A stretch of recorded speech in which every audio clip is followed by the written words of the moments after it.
It is now 7 o'clock. We'll go ahead and call to order the City of Lake Elmo Planning Commission meeting for Monday, February 26, 2024. First item is to please rise for the Pledge of Allegiance. I pledge allegiance to the flag of the United States of America and to the republic for which it stands, one nation, under God, indivisible, with liberty and justice for all. Thank you very much. Second item is to approve this evening's agenda. Commissioners, please note we did have a request to remove item 4B, the United Rentals conditional use permit. So we will need a motion to amend the agenda, and then we can approve. I move to amend the agenda to remove item B. I'll second that. Motion by Commissioner Stile, seconded by Commissioner Guthrie to remove item 4B from this evening's agenda. All those in favor? Aye. Opposed? Hearing none, motion passes unanimously. I will now entertain a motion to approve the amended agenda. I move we approve the amended agenda for Monday, February 26th, 2024. I'll second. Motion by Commissioner Bolig, seconded by Commissioner Raycamp to approve the amended agenda. All those in favor? Aye. Opposed? Hearing none, motion passes unanimously. The third item for this evening is to approve the minutes from the February 12th, 2024 meeting. Were there any questions, clarifications, comments, edits? Hearing none, we'll entertain a motion to approve. Move to approve the minutes from February 12th. Second. Motion by Commissioner Stiles, seconded by Commissioner Guthrie to approve the minutes from February 12th, 2024. All those in favor, please say aye. Aye. Opposed? Hearing none, motion passes unanimously. And we'll move on to item 4, our public hearings. Again, just a single one this evening for the Peanut Puppies Ranch minor subdivision and easement vacation. We'll hear from city staff first and then the applicant. Thank you, Mr. Chair. The applicant for tonight's applications is Lucy Wegschleider. She is also the trustee for the Viola and Gilbert Selwold Living Trust. So there is part of the property under the trust ownership, and then part of the property is under Lucy's ownership. The property tonight consists of 7 PIDs. 2 of those would be Lucy's, 5 of those would be the trust. The property is currently zoned agriculture and guided in the city's comp plan for agricultural preserve. The applicant is seeking to consolidate the 7 parcels and vacate the existing roadway easement to then split the property into 2 parcels pursuant to the terms of the trust. And a minor subdivision was required due to the right-of-way dedication that is required. So then I have a site plan before you, and I've highlighted some of the important parts. So this, again, is a 2-lot minor subdivision, so I've noted both lots, and then the proposed north-south property line. And then I also, on 47th Street, there is the vacated easement, which is shown with the blue hatched line. Under certain circumstances, preliminary and final plat can be combined, which is considered a minor subdivision when certain criteria are met. The first is that no new public infrastructure or public streets are proposed, that the lot is not creating that the request is not creating additional lots. In this case, it's 7 parcels being consolidated into 2. The request meets the city's agricultural zoning, lot dimension, and bulk building requirements, and then no tree removal or structure changes are proposed as part of this request. So it does meet all of the minor subdivision criteria. Analyzing the easement vacation, so the property currently has a roadway easement. Let me see if my mouse shows up. No. With the blue dash lines, the northernmost picture. That would be vacated, and then the property line would be moved to the north side of 47th Street, shown with that blue line. So currently, the roadway easement and the property line is on the south side. The new property line would include that right-of-way dedication, and the property line would be adjusted to the north. Agency review, so the applications were sent out for agency review. We received comment from the Valley Branch Watershed District, who indicated a permit would be required for this type of request. The city engineer commented that the right-of-way and easement dedications appear to be satisfied. The city attorney provided a plat opinion that must be addressed prior to the release of plat for recording with the county. And the fire department and DNR did not have any comments. There are 3 findings of fact. The first is that the 2 applications are consistent with the comp plan and future land use map for the area. The second is that both applications are consistent with future development plans and the city's zoning standards for the agricultural zoning district. And the third is that the minor subdivision request meets those minor subdivision exceptions. And then the recommended conditions, there are 3 before you. The first is that standard condition that all necessary permits are obtained. The second is from the city attorney regarding that plat opinion. And the third is regarding the expiration and when it needs to be recorded with the county. So a public hearing notice was sent to surrounding property owners on February 14th and published in the local paper on February 16th. At this time, staff has not received any public comment. I do have a motion before you. I can stand for any questions, and we do have the applicant here tonight. Thanks, Sophie. Any questions for Steve Sapp? Perfect. Thank you much. Would the applicant like to add anything additional if needed? Oh, Good evening. I'm Susanna Torseth. I'm the attorney for Lucy Wegscheider. Really, it's a pretty straightforward, so not a whole lot to say, but the whole impetus for this is that the majority of the property is owned in the trust that, 2 trusts that were Lucy's parents, they have passed on, and so what their trust calls is to divide it in 2. So really, that was the impetus for this.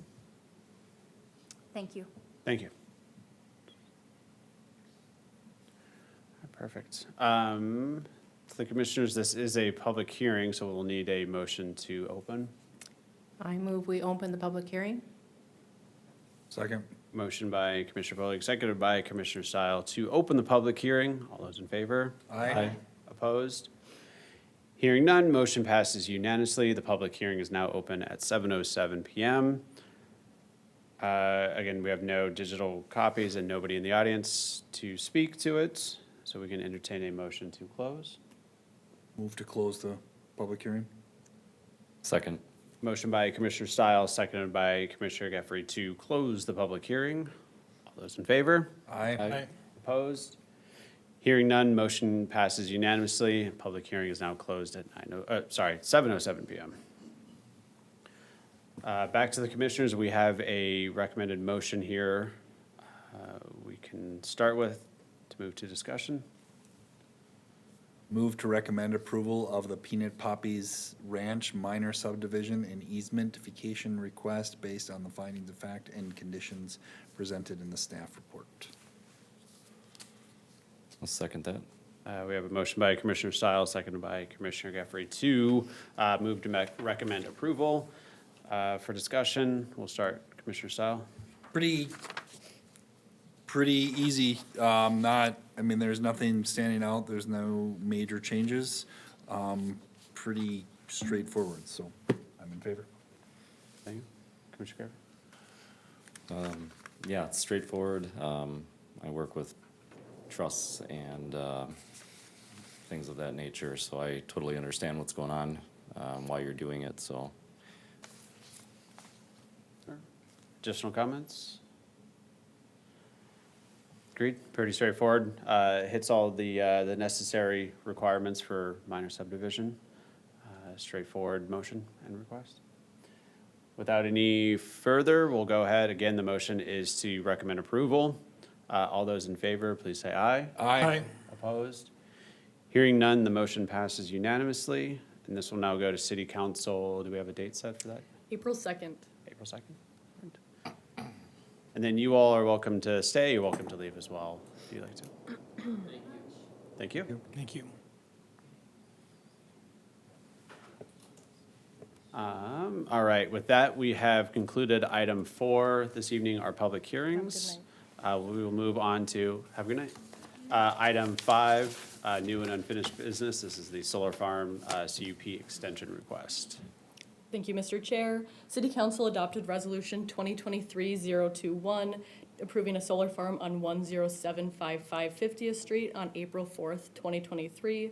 The current conditional use permit deadline is April 4th, 2024 to achieve substantial construction. The developer submitted a 3-month extension request to the city on February 8th, 2024, citing delays with closing on the project, which has caused delays in achieving those conditions of approval to then start construction. The applicant is currently making progress on conditions, but will likely need a slight extension to achieve that substantial construction requirement.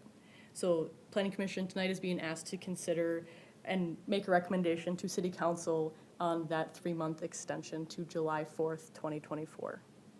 And I can stand for any questions, otherwise we do have the developer and applicant here tonight. Any concerns of not hitting in 3 months and needing another extension? I don't 'Cause I believe thought- so. Okay, I thought we usually did like 6 months, but, Typically, it varies based on project, but they believe they can achieve substantial construction within 3 months. That's not complete construction, right, So- just starting. correct. Okay.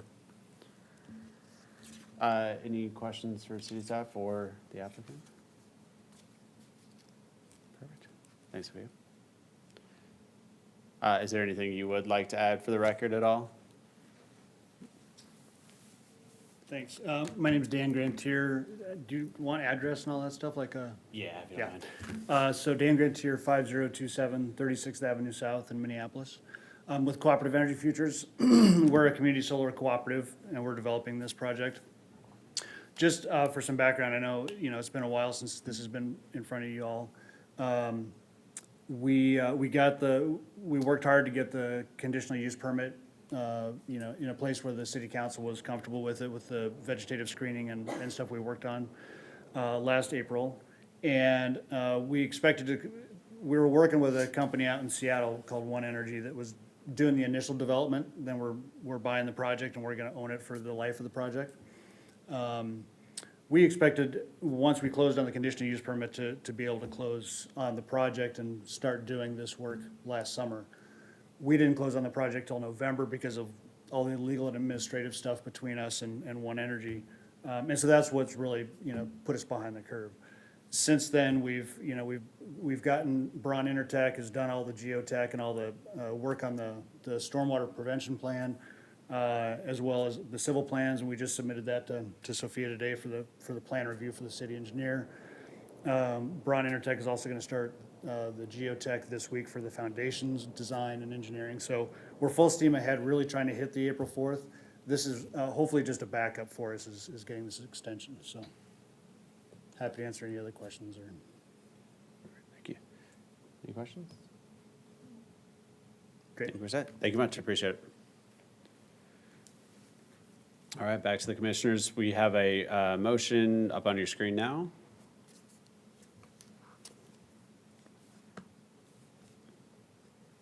I move to recommend the approval of an extension of the conditional use permit deadline for the CEF Solar Farm project to July 4th, 2024. I'll second. We have a motion by Commissioner Geoffrey, seconded by Commissioner Raycamp. Any discussion?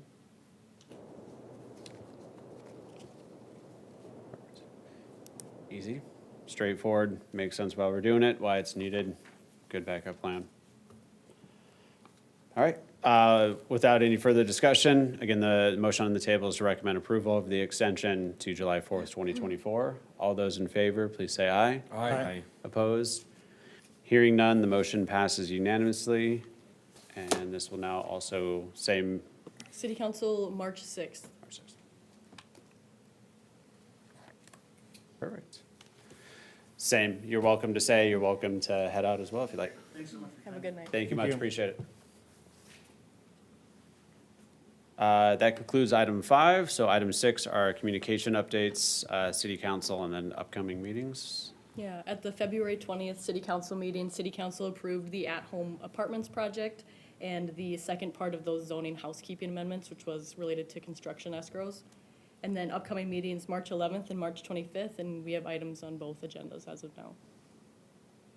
Knowing that it's spring break time, is anybody going to be out I am, for which one? March 11th.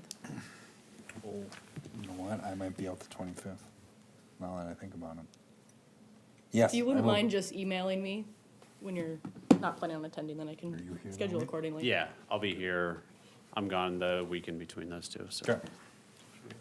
Is 4B going to come back on And do we know when that's gonna happen? We do not have a set meeting date yet, but Okay. when we do set a meeting, we'll re-advertise the public hearing. Okay, great, thank you.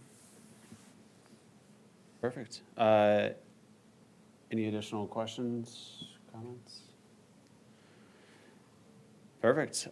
With that, then, we've gotten through our agenda this evening. Appreciate everybody coming out and spending their time. City staff, thanks for hanging out. Sophia, go drink some tea and feel better. And with that, we will go ahead and adjourn the meeting at 7:15 PM. Thank you, everybody.